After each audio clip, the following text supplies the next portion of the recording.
Hello, Assalamualaikum students. Welcome once again in our physics class, and I hope you all are good and fine. Now we are going to start this class with the topic of commutative law of cross product. Alright. So in previous class we have discussed the topic of physical significance of cross product. और physical significance of cross product में हमने prove किया कि भाई area of parallelogram बराबर है magnitude of a cross b, या area of parallelogram बराबर है मैग्नीट्यूड ऑफ क्रॉस प्रोडक्ट के. ठीक है बेटे. तो उसके बाद हमने एरिया ऑफ पैरेललोग्राम के बाद एरिया ऑफ ट्रायंगल का भी फॉर्मूला वहां पे लास्ट क्लास में डिस्कस किया और उनसे रिलेटेड एक एग्जांपल हमने सॉल्व की. आज की क्लास में कम्यूटेटिव लॉ को हम प्रूव करने जा रहे हैं according to the cross product कि A cross B is not equal to B cross A. ठीक है, कि ए क्रॉस बी और बी क्रॉस ए दोनों एक दूसरे के बराबर नहीं है. हमने ये यहाँ पे प्रूव करना है. या आप ये कह सकते हैं कि A cross B is equal to minus B cross A. तो A cross B minus B cross के तो इक्वल है, लेकिन A cross B cross A के इक्वल नहीं है. ये आपने यहाँ पे प्रूव करना है. तो इनको प्रूव करने स्टार्ट करते हैं. तो सबसे पहले हम यहाँ पे लेफ्ट हैंड साइड लेंगे और लेफ्ट हैंड साइड को पहले सॉल्व करेंगे. उसके बाद राइट हैंड साइड लेंगे, राइट हैंड साइड को सॉल्व करेंगे और फिर उसके बाद दोनों इक्वेशन को कंपेयर करा के चेक करेंगे कि भाई ये इक्वेशन जो है, मतलब ये जो आपके पास स्टेटमेंट है कि A cross B cross A के इक्वल नहीं है, ये हम प्रूव करके दिखाएंगे. ये अगर इक्वल है तो किस तरह से इक्वल है कि ए क्रॉस बी इक्वल है किसके, माइनस बी क्रॉस ए के. ठीक है बेटे. तो डेरिवेशन हम स्टार्ट करते हैं. तो सबसे पहले हम यहाँ पे स्टार्ट करेंगे पहले लेफ्ट हैंड साइड से. मतलब हम यहाँ पे left hand side a cross b को कंसीडर करेंगे, उससे एक इक्वेशन बनाएंगे. Right hand side minus B cross a को कंसीडर करेंगे, इससे एक इक्वेशन बनाएंगे और फिर उसके बाद दोनों इक्वेशन को हम यहाँ पे कंपेयर करा के देखेंगे. ठीक है बेटे. तो सबसे पहले यहाँ पे हम लिख लेते हैं कि भाई बाय टेकिंग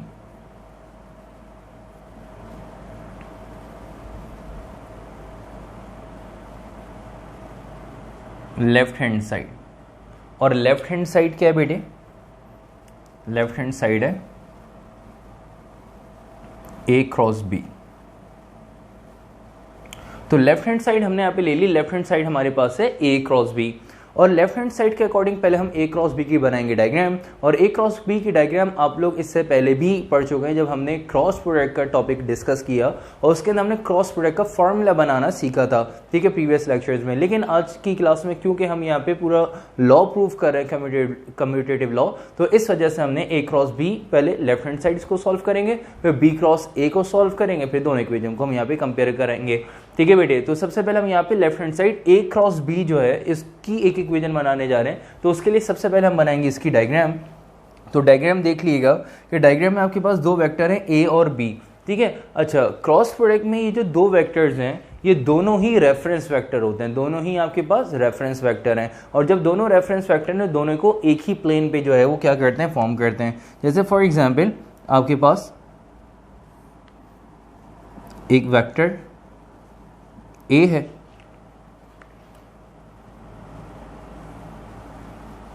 और एक वेक्टर बी है. ठीक है बेटे. इनके बिटवीन जो एंगल है वो एंगल क्या है, थीटा. ठीक है.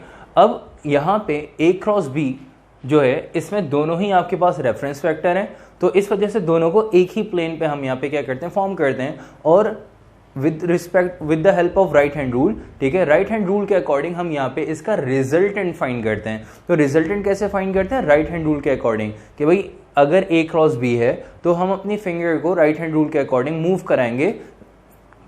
क्या है, ए क्रॉस बी है तो ए से बी की तरफ. तो ए से बी की तरफ जब मूव कराएंगे तो आपकी जो थंब की डायरेक्शन होगी वो रिजल्टेंट की डायरेक्शन को रिप्रेजेंट कर रही होगी. तो देख लीजिएगा अगर हम यहाँ पे बात करते हैं ए क्रॉस बी की, तो दो वेक्टर्स हैं आपके पास, एक वेक्टर ए और एक वेक्टर बी. ठीक है. उससे आपको यहाँ पे रिजल्टेंट फाइंड करना है. आप देख सकते हैं दो वेक्टर हैं ए और बी मैंने यहाँ पे दो वेक्टर बना लिए. ठीक है. तो according to right hand rule यहाँ पे आपने क्या करना है, रिजल्टेंट फाइंड करना है. तो ये दो वेक्टर्स हैं, दोनों को एक ही प्लेन पे हमने यहाँ पे फॉर्म कर लिया. आप देख सकते हैं ये आपके पास वेक्टर ए है और ये आपके पास क्या है, वेक्टर बी. इससे आपको अगर रिजल्टेंट यहाँ पे फाइंड करना है तो रिजल्टेंट फाइंड करने के लिए हम यहाँ पे राइट हैंड रूल जो है वो यूज करेंगे और राइट हैंड रूल के अकॉर्डिंग यहाँ पे रिजल्टेंट वेक्टर फाइंड करेंगे. अब रिजल्टेंट वेक्टर को हम यहाँ पे जैसे ए और बी है तो उसका रिजल्टेंट हम सी से रिप्रेजेंट करते हैं. तो रिजल्टेंट वेक्टर फाइंड कैसे करेंगे कि राइट हैंड रूल के अकॉर्डिंग अपनी फिंगर को मूव कराएंगे. ठीक है. अब ए क्रॉस बी लिखा हुआ है तो फिंगर को ए से बी की तरफ मूव कराएंगे. जब ए क्रॉस बी है तो फिंगर्स को वेक्टर ए से, ये वेक्टर ए है और ये वेक्टर बी है, आप देख सकते हैं ये वेक्टर ए है और वेक्टर बी, तो वेक्टर ए को वेक्टर बी की तरफ मूव कराना है, ठीक है, वेक्टर ए से वेक्टर बी की तरफ अपनी फिंगर को मूव करें, जो थंब की डायरेक्शन है, थंब की डायरेक्शन का है अपवर्ड, तो इसका मतलब जो रिजल्टेंट है वो रिजल्टेंट कहाँ बनेगा, अपवर्ड डायरेक्शन में, तो ये आपको रिजल्टेंट मिल गया, मतलब रिजल्टेंट की डायरेक्शन आपको मिल गई अपवर्ड, तो रिजल्टेंट हमने यहाँ पे फाइंड किया with the help of right hand rule, और राइट हैंड रूल के अकॉर्डिंग किस तरह फाइंड किया कि आपने अपने फिंगर्स को मूव कराया और उससे आपकी जो थंब की डायरेक्शन है वो थंब की डायरेक्शन बता रही है क्या कि रिजल्टेंट की डायरेक्शन, ठीक है बेटे। तो ए क्रॉस बी से आपने रिजल्टेंट फाइंड किया और रिजल्टेंट आपको मिल गया यहाँ पे, रिजल्टेंट आपको मिल गया यहाँ पे वेक्टर सी की फॉर्म में, ठीक है। अब आप देख सकते हैं कि आपने जैसे फिंगर को ए से बी की तरफ मूव कराया, ठीक है, तो थंब की डायरेक्शन जो है वो अपवर्ड है, तो इसका मतलब यहाँ पे आपको रिजल्टेंट मिल गया अपवर्ड डायरेक्शन में, ठीक है बेटे, ये आपको रिजल्टेंट मिल गया और इस रिजल्टेंट को यहाँ पे हम वेक्टर सी से रिप्रेजेंट करते हैं, ठीक है। तो आपने ए और बी से, ए क्रॉस बी के अकॉर्डिंग फिंगर्स को मूव कराया ए से बी की तरफ, ठीक है, तो आपको रिजल्टेंट की डायरेक्शन मिल गई और रिजल्टेंट की डायरेक्शन आपके पास क्या है, अपवर्ड, तो यहाँ पे आपने उसको वेक्टर सी, रिजल्टेंट वेक्टर को अपवर्ड यहाँ पे प्रेजेंट कर दिया।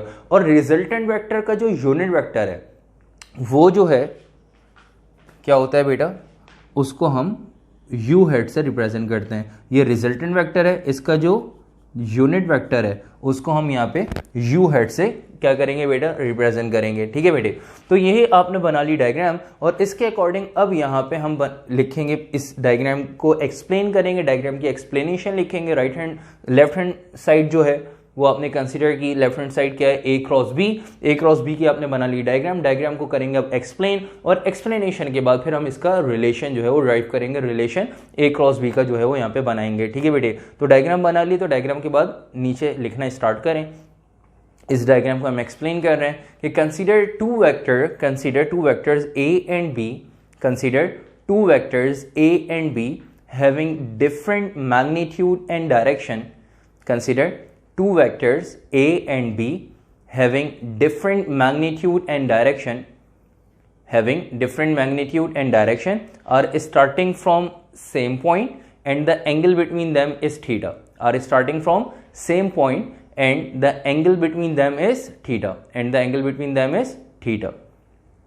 full stop. In this case resultant vector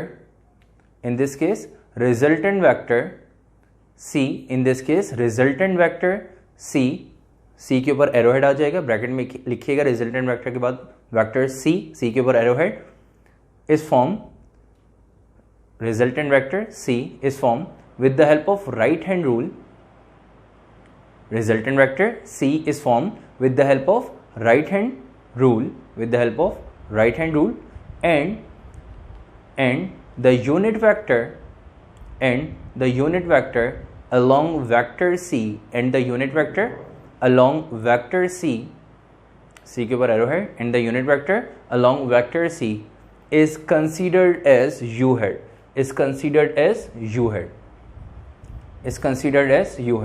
full stop. Explanation complete हो गई, और अब हम यहाँ पे लेफ्ट हैंड साइड की इक्वेशन यहाँ पे हम फॉर्म कर लेते हैं। अब लेफ्ट हैंड साइड की इक्वेशन फॉर्म कर रहे हैं। लेफ्ट हैंड साइड आपके पास क्या है बेटा, ए क्रॉस बी, और मैंने आपको बताया ये जो लेफ्ट हैंड साइड है ए क्रॉस बी, ठीक है, इसमें दोनों ही आपके पास रेफरेंस वेक्टर्स हैं, ठीक है। यहाँ पे ये दोनों वेक्टर्स जो हैं आपके पास ये रेफरेंस वेक्टर हैं,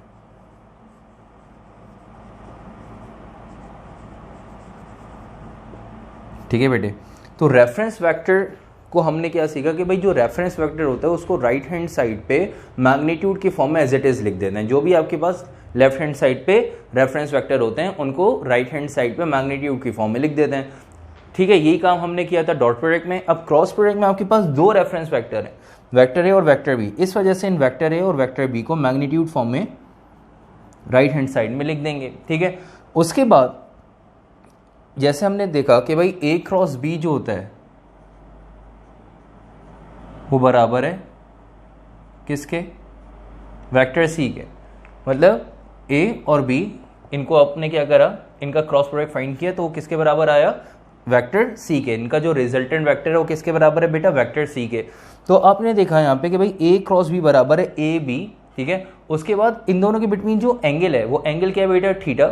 और एंगल के लिए हम कोई भी ट्रिग्नोमेट्रिक रिलेशन यूज करते हैं, ठीक है, कोई भी ट्रिग्नोमेट्रिक रेशियो यूज करते हैं। और वो ट्रिग्नोमेट्रिक रेशियो कौन सा होगा, साइन, टेन, कॉस, कौन सा रेशियो यहाँ पे हम यूज करें, इसके लिए रिजल्टेंट वेक्टर चेक करेंगे कि भाई जो रिजल्टेंट वेक्टर है वो रिजल्टेंट वेक्टर सी है, ठीक है। ए और बी से जो रिजल्टेंट आ रहा है वो वेक्टर सी आ रहा है, और ये जो वेक्टर सी है ए और बी से क्या है, परपेंडिकुलर, ठीक है। हमने क्या चेक किया कि भाई वेक्टर सी जो है वो वेक्टर ए और बी से क्या परपेंडिकुलर। आप देख सकते हैं कि जो रिजल्टेंट वेक्टर था वेक्टर सी, ठीक है, ये ए से भी परपेंडिकुलर है, ठीक है, ए से भी परपेंडिकुलर है, और आप देख सकते हैं ये बी से भी परपेंडिकुलर है। तो रिजल्टेंट वेक्टर जो है वो क्योंकि परपेंडिकुलर है, और परपेंडिकुलर के लिए हम कौन सा ट्रिग्नोमेट्रिक रेशियो यूज करते हैं, हम साइन का रेशियो यूज करते हैं, ठीक है बेटे। तो यहाँ पे आपने लिखा कि ए क्रॉस बी बराबर है ए बी, मैग्नीट्यूड फॉर्म में इनको as it is right side पे लिखा। उसके बाद इनके बिटवीन एंगल थीटा है, एंगल के लिए जो है वो हम कौन सा ट्रिग्नोमेट्रिक रेशियो यूज करते हैं, ठीक है। एंगल के लिए हम कोई भी तीन में से कोई एक ट्रिग्नोमेट्रिक रेशियो यूज करते हैं, लेकिन रिजल्टेंट वेक्टर जो सी है वो क्योंकि परपेंडिकुलर है वेक्टर ए और वेक्टर बी से, इस वजह से यहाँ पे हम परपेंडिकुलर के लिए साइन का रिलेशन यूज करते हैं। तो यहाँ पे आपने लिख दिया ए क्रॉस बी बराबर है ए बी साइन थीटा। तो आप देख सकते हैं कि भाई ये दो वेक्टर क्वांटिटीज हैं, ठीक है। जब दो वेक्टर क्वांटिटीज मल्टीप्लाई होती हैं तो according to the cross product when two vector quantities are multiplied and their resultant is also a vector quantity, जब कोई भी दो वेक्टर क्वांटिटीज मल्टीप्लाई होंगी तो उनका रिजल्टेंट भी वेक्टर क्वांटिटी की फॉर्म में होना चाहिए। तो आपने यहाँ पे देखा कि भाई जब दो वेक्टर क्वांटिटीज को यहाँ पे मल्टीप्लाई कर रहे हैं तो इनका रिजल्टेंट अभी आपके पास मैग्नीट्यूड फॉर्म में आ रहा है। इसको वेक्टर फॉर्म में लाने के लिए क्या करते हैं, वेक्टर फॉर्म में लाने के लिए इनको यूनिट वेक्टर से मल्टीप्लाई करेंगे, क्योंकि आपने इससे पहले सीख के आए हैं कि अगर आपके पास कोई वेक्टर लिखा हुआ है उसको आपने क्या करना होता है, मैग्नीट्यूड फॉर्म में लेके आना होता है, तो उसको यूनिट वेक्टर से मल्टीप्लाई कर देते हैं। जैसे यूनिट वेक्टर का फॉर्मूला था कि भाई ए हेड बराबर है vector A divide by magnitude of A, ठीक है। अब आपने देखा कि भाई ए नीचे डिवाइड हो रहा है, दूसरी तरफ जाके क्या हो जाएगा, मल्टीप्लाई।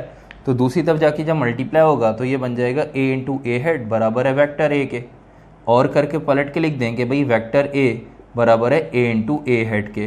तो इसका मतलब ये हुआ कि अगर आपको वेक्टर को मैग्नीट्यूड फॉर्म में लेके जाना है, ठीक है, तो आप क्या करते हैं, उसको यूनिट वेक्टर से मल्टीप्लाई कर देते हैं। दोनों वेक्टर फॉर्म में रहते हैं, लेकिन यहाँ पे उसका मैग्नीट्यूड आपके पास जो है, मतलब किसी भी वेक्टर के मैग्नीट्यूड को उसके यूनिट वेक्टर से अगर आप मल्टीप्लाई करें, आप देख रहे हैं कि किसी भी वेक्टर के मैग्नीट्यूड को उसके यूनिट वेक्टर से अगर मल्टीप्लाई करें तो वो किस में चला जाता है बेटा, वेक्टर फॉर्म में। इसी वजह से आपके पास ये यहाँ पे मैग्नीट्यूड लिखा हुआ है, ठीक है। जब दो वेक्टर क्वांटिटीज को मल्टीप्लाई करें आंसर वेक्टर फॉर्म में आना चाहिए, मैग्नीट्यूड फॉर्म में नहीं आना चाहिए, क्योंकि ए क्रॉस बी वेक्टर सी के बराबर है, रिजल्टेंट वेक्टर सी के बराबर है। इस वजह से रिजल्टेंट वेक्टर सी किसको रिप्रेजेंट कर रहा है बेटा, ए बी साइन थीटा को, कि ए क्रॉस बी अगर सी के बराबर है और ए क्रॉस बी बराबर ए बी साइन थीटा, तो इसका मतलब ये जो रिजल्टेंट वेक्टर सी है किसको रिप्रेजेंट कर रहा है, ए बी साइन थीटा को।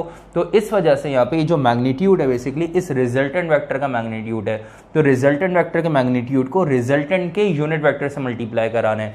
यहाँ पे आपने देखा कि वेक्टर ए के जो मैग्नीट्यूड है, वेक्टर ए के जो मैग्नीट्यूड है उसको वेक्टर ए के यूनिट वेक्टर से मल्टीप्लाई किया तो वो वेक्टर फॉर्म में आया। इसी वजह से जो रिजल्टेंट का मैग्नीट्यूड है उसको रिजल्टेंट के ही यूनिट वेक्टर से मल्टीप्लाई करना है। तो ये रिजल्टेंट वेक्टर सी का मैग्नीट्यूड है, ठीक है, इसको मल्टीप्लाई करना है किससे, रिजल्टेंट के यूनिट वेक्टर से, और रिजल्टेंट का यूनिट वेक्टर यहाँ पे क्या है बेटा, यू हेड। तो अगर हम इसको यू हेड से मल्टीप्लाई करा देंगे तो ये वेक्टर फॉर्म में आपके पास पूरी इक्वेशन आ जाएगी, right hand side vector form में आ जाएगी। तो ए क्रॉस बी बराबर हो जाएगा a b sine theta into u head, और इसको नाम दे देंगे यहाँ पे हम इक्वेशन नंबर 1 का।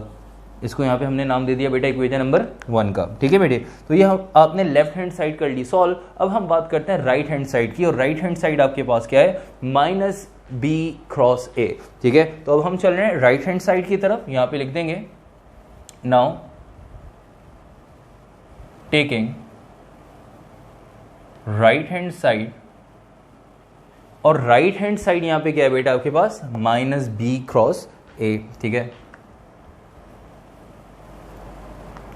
राइट हैंड साइड लिख दें माइनस बी क्रॉस ए, ठीक है बेटे।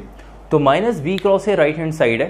तो अब माइनस बी क्रॉस ए की जगह अगर हम बात कर रहे हैं, ठीक है, तो अब आपने यहाँ पे क्या करना है कि भाई माइनस बी क्रॉस ए के लिए डायग्राम बनाएंगे, ठीक है। जब माइनस बी क्रॉस ए के लिए डायग्राम बनाएंगे तो उससे जो है वो यहाँ पे आप एक और इक्वेजन यहाँ पे बनाएंगे। जैसे लेफ्ट हैंड साइड से आपने एक इक्वेजन बना ली, बिल्कुल इसी तरह से राइट हैंड साइड की एक इक्वेजन बनाएंगे, दोनों को कंपेयर करा देंगे, ठीक है बेटे। अब देखिएगा माइनस बी क्रॉस ए है तो दो वेक्टर्स हैं बी और ए, ठीक है। तो यहाँ पे दोनों वेक्टर एज इट इज ही फॉर्म होंगे क्योंकि दोनों ही रेफरेंस वेक्टर है, दोनों को एक ही प्लेन पे हम यहाँ पे करेंगे फॉर्म। ये वेक्टर ए है और ये है वेक्टर बी, ठीक है। इनके बिटवीन जो एंगल है वो एंगल क्या बेटा, थीटा। अब क्योंकि देखें यहाँ पे ये आपके पास माइनस में, ठीक है, और वेक्टर बी पहले है आपके पास, बी क्रॉस ए की बात कर रहे हैं, ठीक है। तो वेक्टर बी पहले है और ए बाद में है, तो इसका मतलब क्या है कि अब हम वेक्टर बी से ए की तरफ जाएंगे, ठीक है। लेफ्ट हैंड साइड में ए क्रॉस बी था तो हम ए से बी की तरफ गए, तो फिंगर को हमने ए से बी की तरफ मूव कराया। अगर हम यहाँ पे बात कर रहे हैं बी क्रॉस ए की तो फिंगर्स को वेक्टर बी से ए की तरफ मूव कराएंगे, दोनों को एक ही प्लेन पे यहाँ पे फॉर्म कर देंगे। तो आपने देखा कि भाई वेक्टर ए और वेक्टर बी को आपने एक ही प्लेन पे यहाँ पे किया फॉर्म, ठीक है। और उसके बाद जो है आप क्या करेंगे, राइट हैंड रूल के अकॉर्डिंग फिंगर्स को मूव कराएंगे, किससे, वेक्टर बी से वेक्टर ए की तरफ। फिंगर्स को मूव कराएंगे हम वेक्टर बी से वेक्टर ए की तरफ और उससे आपको रिजल्टेंट की डायरेक्शन यहाँ पे मिल जाएगी, ठीक है, रिजल्टेंट वेक्टर मिल जाएगा। अब वेक्टर बी से वेक्टर ए की तरफ अगर हम फिंगर्स को मूव कराएं तो थंब की डायरेक्शन कहाँ आ रही है, डाउनवर्ड। इससे पहले हम वेक्टर ए से बी की तरफ जा रहे थे, लेफ्ट हैंड साइड पे ए से बी की तरफ, तो वेक्टर ए से बी की तरफ जा रहे थे तो थंब की डायरेक्शन अपवर्ड थी। लेकिन अब वेक्टर बी से ए की तरफ आएंगे तो थंब की डायरेक्शन डाउनवर्ड। तो इसका मतलब ये है कि आपको जो रिजल्टेंट मिलेगा, ठीक है, वेक्टर कहाँ से, आप देख सकते हैं बी से जब ए की तरफ आ रहे हैं तो डाउनवर्ड डायरेक्शन में आपको रिजल्टेंट मिल रहा है। तो अब आपको जो रिजल्टेंट मिल रहा है, ठीक है, जैसे ए क्रॉस बी से आपको रिजल्टेंट वेक्टर सी मिला, इसी तरह से माइनस बी क्रॉस ए से आपको रिजल्टेंट मिलेगा डाउनवर्ड डायरेक्शन में, ठीक है। और इसको यहाँ पे हम माइनस सी से रिप्रेजेंट करेंगे क्योंकि डाउनवर्ड डायरेक्शन है, ठीक है बेटे। तो जो रिजल्टेंट मिला आप देख सकते हैं रिजल्टेंट की डायरेक्शन डाउनवर्ड है, तो इस वजह से यहाँ पे आपने इसको माइनस वेक्टर सी से रिप्रेजेंट कर दिया। और अगर हम इसकी यूनिट वेक्टर की बात करें तो रिजल्टेंट वेक्टर सी का यूनिट वेक्टर यू हेड था, तो रिजल्टेंट वेक्टर माइनस सी का जो यूनिट वेक्टर है वो क्या होगा बेटा, माइनस यू हेड होगा, ठीक है। तो आपने देखा कि माइनस बी क्रॉस ए से जो रिजल्टेंट मिला वो भी आपको किस में मिला, नेगेटिव डायरेक्शन में, मतलब माइनस में मिला, ठीक है बेटे।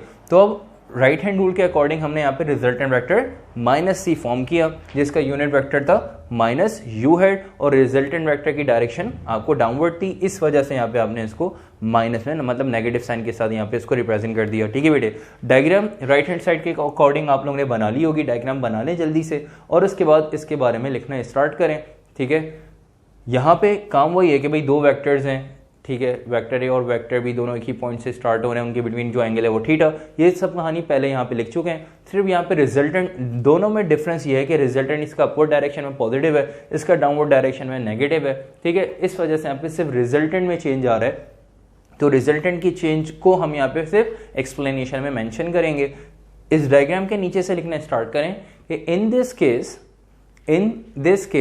the resultant vector minus c, in this case the resultant vector minus c, in this case the resultant vector bracket में लिखिएगा minus c is formed with the help of right hand rule, resultant vector minus c is formed with the help of right hand rule, with the help of right hand rule and the unit vector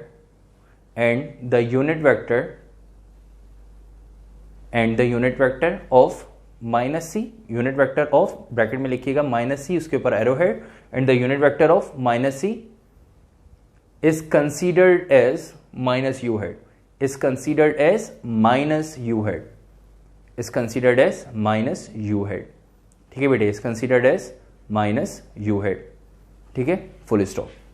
यहां तक आके अब हम क्या करेंगे, right hand side की equation बनाएंगे, मतलब माइनस बी क्रॉस ए की बात हो रही है जब माइनस बी क्रॉस ए की अगर हम बात करें तो देखिएगा यहाँ पे क्योंकि क्रॉस प्रोडक्ट है दोनों, जैसे हमने यहाँ पे बात की कि दोनों ही रेफरेंस वेक्टर, यहाँ पे भी दोनों ही रेफरेंस वेक्टर, तो जो भी रेफरेंस वेक्टर होता है राइट हैंड साइड पे उसको मैग्नीट्यूड फॉर्म में एज इट इज़ लिख देना है। तो जब माइनस बी क्रॉस ए की बात हो रही है, ठीक है, तो इनका मैग्नीट्यूड भी आ जाएगा minus b a, b cross a का मैग्नीट्यूड बी ए और माइनस बी का जो मैग्नीट्यूड है वो minus B as it is आ गया, ठीक है, वेक्टर भी माइनस में तो इसका मैग्नीट्यूड भी माइनस बी रहेगा, ठीक है, वेक्टर ए का मैग्नीट्यूड ए की फॉर्म में आ गया। अब देखिएगा कि भाई जो रिजल्टेंट वेक्टर सी है, ठीक है, यहाँ पे भी परपेंडिकुलर था ए और बी से, और यहाँ पे भी वेक्टर ए और वेक्टर बी से वेक्टर सी परपेंडिकुलर है, ठीक है।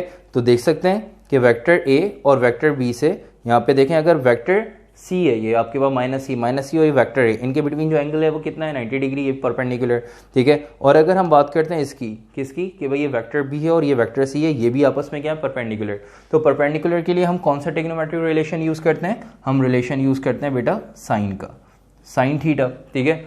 और उसके बाद दो वेक्टर क्वांटिटीज मल्टीप्लाई होंगी तो आंसर भी वेक्टर फॉर्म में आना चाहिए, और वेक्टर फॉर्म में लाने के लिए क्या करते हैं कि मैग्नीट्यूड को यूनिट वेक्टर से मल्टीप्लाई करा देते हैं।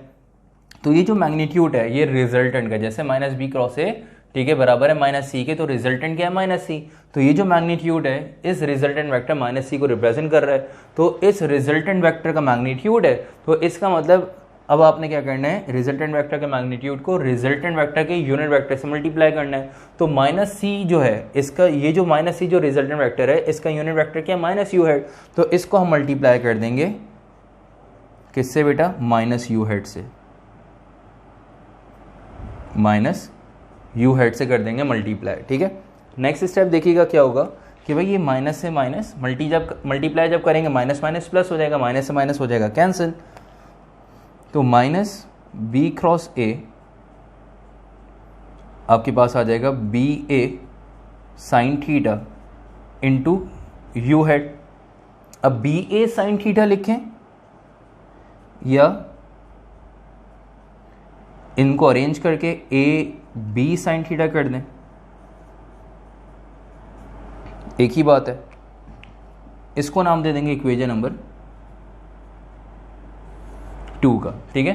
तो आपने देखा इक्वेशन नंबर 1 आपने यहाँ पे फॉर्म की और राइट हैंड साइड के अकॉर्डिंग आपने इक्वेशन नंबर 2 फॉर्म की। तो इक्वेशन नंबर 1 और इक्वेशन नंबर 2 दोनों में आप एक चीज देख सकते हैं कि दोनों की जो राइट हैंड साइड है वो सेम है, ठीक है, a b sine theta into u head, a b sine theta into u head. जब दोनों की राइट हैंड साइड सेम है बेटे तो दोनों की लेफ्ट हैंड साइड भी क्या हो जाएगी, सेम हो जाएगी।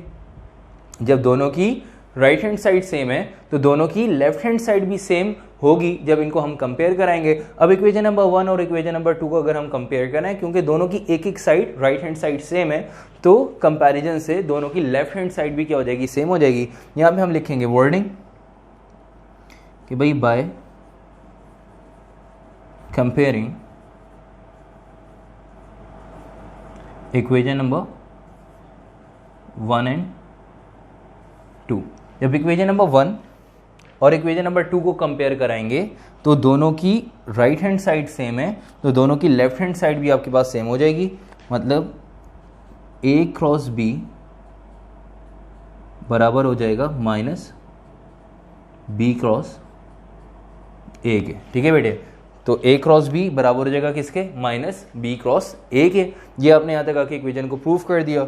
और करके रिलेशन को इस तरह से लिख दें कि भाई ए क्रॉस बी बराबर है माइनस बी क्रॉस ए के, या A cross B is not equal to B cross A cross B cross A के इक्वल नहीं है, A cross B is not equal to B cross A, लेकिन A cross B equal है किसके, minus B cross A के, ठीक है। यहां तक आके आपने, ठीक है, कम्यूटेटिव लॉ को क्या कर दिया बेटा, प्रूव कर दिया, ठीक है बेटे। यहां तक कॉपी करें और कॉपी करने के बाद नीचे लिख दिएगा प्रूव। यहां तक आके आपने कम्यूटेटिव लॉ जो आपके पास है कि A cross B is not equal to B cross A, ठीक है, इसको यहां पे आपने प्रूव कर दिया। या इस तरह से भी इस पेपर में सवाल आ सकता है कि prove that A cross B is equal to minus B cross A या A cross B is not equal to B cross A. ठीक है बेटे, यहाँ तक आके commutative law of cross product का टॉपिक कंप्लीट हो गया और आपके पास चैप्टर नंबर 2 के सारे टॉपिक्स अब यहाँ तक आके कंप्लीट हो चुके हैं। अब हमारे पास कुछ न्यूमेरिकल्स रह गए, वो करेंगे और उसके बाद ये चैप्टर आपका कंप्लीट हो जाएगा। आज की क्लास में हम एक न्यूमेरिकल आप लोगों को जो है वो मैं आप लोगों को बताने जा रहा हूँ। आज की क्लास में हम एक न्यूमेरिकल सॉल्व करेंगे, ठीक है, और वो न्यूमेरिकल है आपके पास 2.24 means numerical number 24। Books open कर लें, पेज नंबर 53 और न्यूमेरिकल नंबर 2.24 हम सॉल्व करने जा रहे हैं। ठीक है, उसके बाद कुछ न्यूमेरिकल्स रह जाएंगे तो वो हम सॉल्व करेंगे नेक्स्ट क्लास में और कोशिश करेंगे कि नेक्स्ट क्लास में आपका ये चैप्टर कंप्लीट हो जाए। ठीक है बेटे, तो पेज नंबर 53 न्यूमेरिकल नंबर 2.24 आप देख सकते हैं। न्यूमेरिकल में कह रहे हैं कि if R1 and R2 are the position vectors both lie in XY plane, XY plane पे लाई कर रहे हैं, ठीक है, X और Y एक्सिस पे लाई कर रहे हैं, ठीक है, और उनके बिटवीन लाई कर रहे हैं उसी प्लेन पे, और R1 और R2 दोनों पोजीशन वेक्टर हैं। ठीक है बेटे, आगे क्या कह रहे हैं, making an angle θ1 and θ2। R1 और R2 के जो एंगल्स हैं, R1 का एंगल θ1 और R2 का एंगल θ2 है, with the positive x axis measured counter clockwise. तो काउंटर क्लॉकवाइज मेजरमेंट है with respect to x axis, तो जो एंगल फॉर्म हो रहा है with respect to x axis form होगा काउंटर क्लॉकवाइज। ठीक है बेटे, find their vector product when, उनका वेक्टर प्रोडक्ट फाइंड करना है, इनका क्रॉस प्रोडक्ट आपने क्या करना है बेटा, फाइंड करना है। तो आपके पास देख सकते हैं 3 पार्ट हैं, ठीक है, तो पार्ट 1 उसके अंदर R1 और R2 की वैल्यूज है। R1 का मैग्नीट्यूड 4 है, R2 का मैग्नीट्यूड 3 है। R1 का मैग्नीट्यूड 4 सेंटीमीटर है, लेकिन θ1 आप देख सकते हैं उसी के सामने 30 डिग्री है, θ2 आपके पास 90 डिग्री है। इसी तरह पार्ट 2 और पार्ट 3 3 पार्ट हैं, तो मैं आप लोगों को फर्स्ट पार्ट एक पार्ट आप लोगों को सॉल्व करवा रहा हूँ, बाकी पार्ट 2 और पार्ट 3 आप लोग खुद सॉल्व करेंगे। ठीक है बेटे, तो आप देख सकते हैं प्रॉब्लम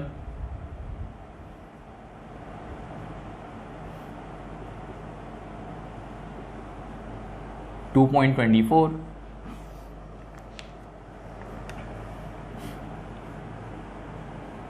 पेज नंबर 53।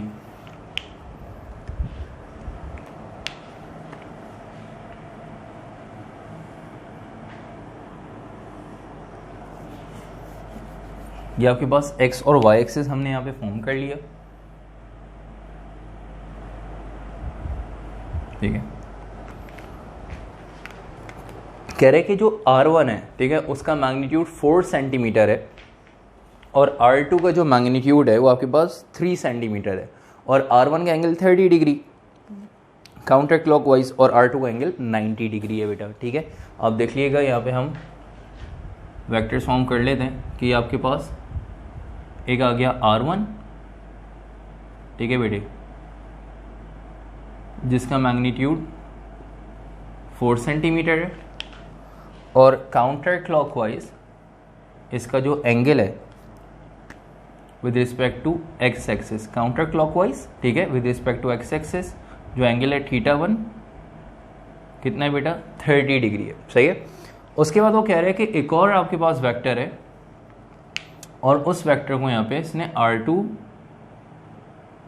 का नाम दिया कि R2 जो आपके पास वेक्टर है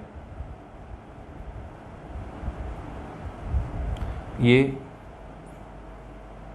y एक्सिस में मैं क्यों फॉर्म कर रहा हूँ,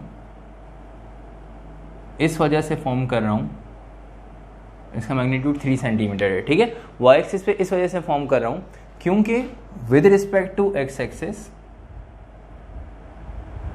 इसका जो एंगल है θ2 वो 90 डिग्री है, ठीक है बेटे। तो आपने देखा कि आपके पास R1 का जो एंगल है वो 30 डिग्री है with respect to x axis, R2 जो है, ठीक है, R2 जो है जिसका मैग्नीट्यूड 3 सेंटीमीटर है with respect to x axis counter clockwise इसका एंगल कितना है, 90 डिग्री। तो यहाँ पे मैंने R2 इसी वजह से y एक्सिस पे बनाया क्योंकि with respect to x axis इसका एंगल 90 डिग्री है, ठीक है बेटे। तो R2 आपके पास 3 सेंटीमीटर, इसका एंगल जो है वो 90 डिग्री है, और R1 आपके पास 4 सेंटीमीटर। आपको R1 और R2 का क्रॉस प्रोडक्ट फाइंड करना है। तो क्रॉस प्रोडक्ट के अकॉर्डिंग जैसे आपने क्रॉस प्रोडक्ट का फॉर्मूला पढ़ा कि A क्रॉस B बराबर होता है AB साइन थीटा। तो एंगल जो है, ये जो एंगल होता है, इन दो वेक्टर्स के बिटवीन जो एंगल होगा ना, वो एंगल हम यहाँ पे लेंगे। तो वेक्टर R1 और R2 के बिटवीन जो एंगल है, वेक्टर R1 और R2 के बिटवीन जो एंगल है, ये एंगल हमें चाहिए होगा। ये देखें वेक्टर,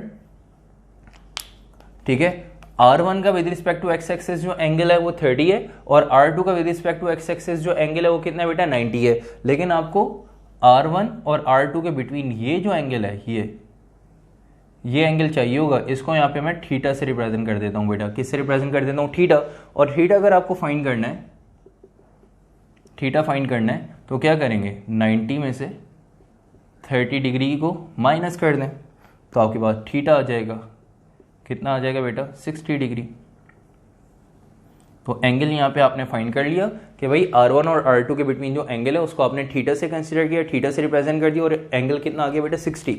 तो हम यहाँ पे जो क्रॉस प्रोडक्ट कैलकुलेट करेंगे उसमें एंगल कितना लेंगे, 60 डिग्री। यहाँ पे हम एंगल लेंगे, एंगल को 60 डिग्री कंसीडर करेंगे, ठीक है।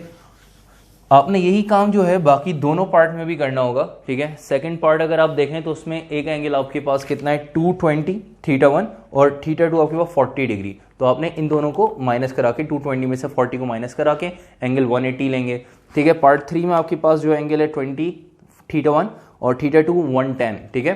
तो उन दोनों को माइनस कराएं, एंगल क्या आ जाएगा, 110 में से 20 को माइनस कराएं, ठीक है। बड़े एंगल में से छोटे एंगल को माइनस करा दें, तो उन दोनों के बिटवीन जो एंगल है वो आपके पास आ जाएगा, ठीक है। देखें आपके पास ये पूरा एंगल था 90, ठीक है। इसमें से आपने 30 को माइनस करा दिया, तो ये एंगल आ गया आपके पास, जिसको हमने थीटा से रिप्रेजेंट कर दिया, और वो एंगल कितना है बेटा, 60 डिग्री है, ठीक है। अब यहाँ पे अगर हम डाटा की बात करते हैं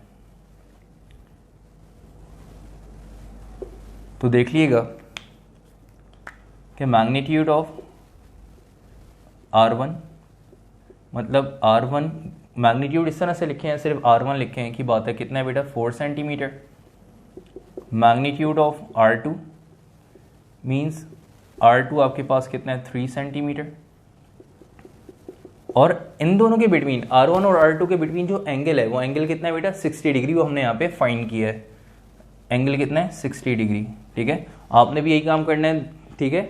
ये मैं पहला पार्ट करवा रहा हूँ, पार्ट 1, ठीक है। आपने पार्ट 2 और पार्ट 3 इसका खुद सॉल्व करना है, ठीक है। पार्ट 2 जो सॉल्व करेंगे उसमें एंगल आपके पास कितना आ रहा है, 220 माइनस 40 180। तो पार्ट 2 का जो एंगल होगा थीटा वो 180 लेंगे अब।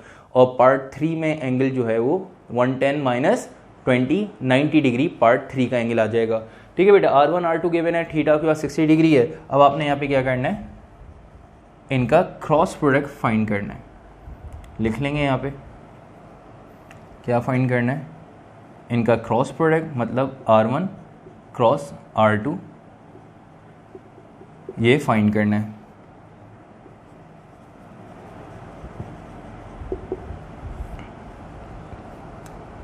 सॉल्यूशन की यहीं डालेंगे बेटे, जो फाइंड करना है लिख देंगे भाई, R1 cross R2 equal to question mark. Formula क्या यूज़ करेंगे, फॉर्मूला हम यूज़ करेंगे R1 क्रॉस R2 बराबर है, जैसे A क्रॉस B बराबर है AB साइन थीटा के, बिल्कुल इसी तरह R1 क्रॉस R2 बराबर है R1 R2 साइन थीटा के, ठीक है बेटे। R1 cross R2 equals to R1 की जगह R1 का मैग्नीट्यूड आ जाएगा, ठीक है बेटे। और R1 का मैग्नीट्यूड आप देख सकते हैं क्या है बेटा, आपके पास 4, और R2 की जगह R2 का मैग्नीट्यूड आ जाएगा, और R2 का मैग्नीट्यूड आपके पास क्या है, 3। इसी तरह साइन एज इट इज, और एंगल यहाँ पे क्या है आपके पास, 60, ठीक है। एंगल यहाँ पे आपके पास क्या है, 60 डिग्री, ठीक है। तो अब जब इनको सॉल्व करेंगे तो डायरेक्ट कैलकुलेटर से रख के इनको सॉल्व करें, तो आपके पास R1 क्रॉस R2 का आंसर, तो R1 आपके पास कितना है, 4, R2 आपके पास 3 इंटू साइन 60, और आंसर आपके पास 10.39, ठीक है बेटे। तो R1 क्रॉस R2 का मैग्नीट्यूड आ गया आपके पास 10.39। 0.39 सेंटीमीटर। ठीक है बेटे, ये आपके पास R1 क्रॉस R2 का आंसर आ गया। ठीक है, अच्छा फॉर्मूले में एक चीज़ आप देख सकते हैं कि भाई मैंने यहाँ पे यूनिट वेक्टर लिखा हुआ है, यहाँ पे मैंने यूनिट वेक्टर यू हेड क्यों नहीं लिखा कि बेटा क्योंकि यूनिट वेक्टर है और यूनिट वेक्टर का जो मैग्नीट्यूड होता है वो 1 होता है। अगर आप यहाँ पे यू हेड लिख भी देंगे तो यहाँ पे हमें यू हेड की जगह 1 लिखना होगा और 1 को मल्टीप्लाई करने से कोई फर्क क्वेश्चन पे नहीं पड़ता, क्योंकि यूनिट वेक्टर कैलकुलेशन में हम यूनिट वेक्टर प्रेजेंट नहीं करते क्योंकि उसका मैग्नीट्यूड 1 होता है यूनिट वेक्टर का। इस वजह से हम डायरेक्ट फॉर्मूला यूज़ करते हैं, जैसे एक ए क्रॉस बी बराबर है ए बी साइन थीटा या R1 क्रॉस R2 बराबर है R1 into R2 sine theta. इसी तरह पार्ट 2 भी आप लोगों ने खुद सॉल्व करना है, पार्ट 3 भी इसी तरह आप लोगों ने खुद सॉल्व करना है। ठीक है, अगर कोई कन्फ्यूजन हो तो आप लोग पूछ सकते हैं। ठीक है बेटे, यहाँ तक आके क्लास को हम एंड करते हैं। अब आप लोग के पास जो है वो कुछ न्यूमेरिकल्स रह गए हैं। ठीक है, वो न्यूमेरिकल्स टॉपिक्स चैप्टर 2 के कंप्लीट हो गए हैं सारे, कुछ न्यूमेरिकल्स रह गए हैं वो इंशाल्लाह नेक्स्ट क्लास में कोशिश करते हैं और उसको कंप्लीट करते हैं सारे न्यूमेरिकल्स, फिर इंशाल्लाह नेक्स्ट चैप्टर स्टार्ट करेंगे, चैप्टर नंबर 3। ठीक है, तो अगर आप लोगों ने जाते जाते फिर वही बात की, अगर लेक्चर आप लोगों ने लाइक नहीं किया, वीडियो को लाइक नहीं किया, तो आपने जो है वो लाइक करें जल्दी से लेक्चर को। ठीक है, और उसके बाद जो है वो अगर आप लोगों ने अब तक चैनल सब्सक्राइब नहीं किया तो चैनल को सब्सक्राइब करें और फिर इंशाल्लाह नेक्स्ट क्लास में new topic means new numericals के साथ मुलाकात होती है और might be possible next class जो है वो हमारी इस चैप्टर की लास्ट क्लास हो। ठीक है बेटे, फिर इंशाल्लाह चैप्टर नंबर 3 स्टार्ट करेंगे। तो नेक्स्ट क्लास में मुलाकात होती है, तब तक के लिए अपना ख्याल रखिएगा। अल्लाह हाफिज़।